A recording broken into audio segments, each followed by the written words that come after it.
ગુજરાત વિકસિત ગુજરાતના દાવા થાય છે, ભણે ગુજરાતના અભિયાન ચલાવાય છે, સરકાર સર્વ ગર્વ વ્યક્ત કરે છે, પણ હકીકત એ છે કે રાજ્યની સરકારી શાળાઓમાં વિદ્યાર્થીઓ પાયાની સુવિધા માટે જ વલખા મારી રહ્યા છે। જી હા, સૌથી પહેલા વડોદરાના વાઘોડિયામાંથી જે દ્રશ્યો સામે આવ્યા છે તે દ્રશ્યો પહેલા જુઓ।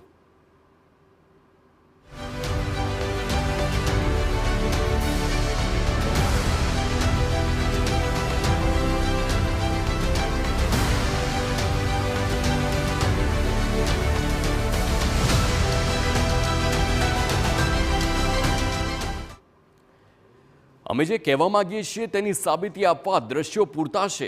શાળામાં બાળકોને મધ્યાહન ભોજનની સુવિધા તો મળી રહી છે, પરંતુ આ ભોજન બાદ થાળી ધોવા માટે બાળકો શાળાના ગેટની બહાર નીકળે છે અને પાસેથી જ પસાર થતા દૂષિત પાણીમાં તેમની થાળી ધોવે છે। કારણ એ છે કે શાળામાં પાણીની વ્યવસ્થા જ નથી। એક જાગૃત નાગરિકે આ ઘટનાનો વિડીયો ઉતારી દીધો અને ગટરના પાણીમાં બાળકો વાસણ ધોતા હોવાના આક્ષેપ સાથે રોષ ઠાલવ્યો છે। આ અંગે જ્યારે બાળકોને પૂછવામાં આવ્યું તો ત્યારે તેમણે શું કહ્યું, આપ જરા એ સાંભળો। પાણી છે પણ પાણી કોક જ વાર આવે છે ને લીસો દરરોજ જમીન અહીંયા જ ધોવાની એવું? હા, અમુક વાર પાણીથી ધોઈએ કારણ ટાંકીમાં ભરેલું હોય તો સાહેબને કીધું તમે? હા, સાહેબે કીધું છે અમુક વાર આવે પાણી। હા, એ ટ્યુબવેલ પાછું ખોદાય। બેટા અહીંથી બીમાર ના પડે? બીમાર પડે તો પછી ઘટના વાઘોડિયાના નર્મદપુરા ગામમાં આવેલી સરકારી શાળાની છે।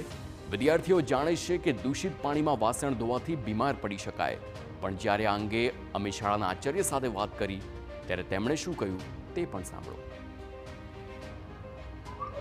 નર્મદા કેનાલનું જે પાણી છે ચોખ્ખું જઈ રહ્યું છે અને એવું કોઈ પ્રોબ્લેમ નથી।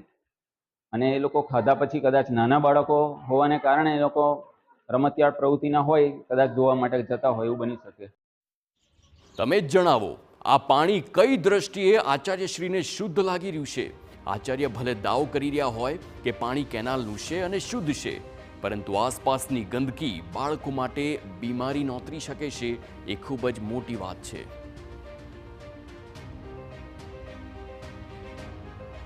જોકે શાળામાં પાણીની વ્યવસ્થા જ ન હોવાની વાત શાળાના આચાર્યએ પણ સ્વીકારી છે અને તેમનો દાવો છે કે તે માટે અનેક વખત રજૂઆત કરી ચૂક્યા છે।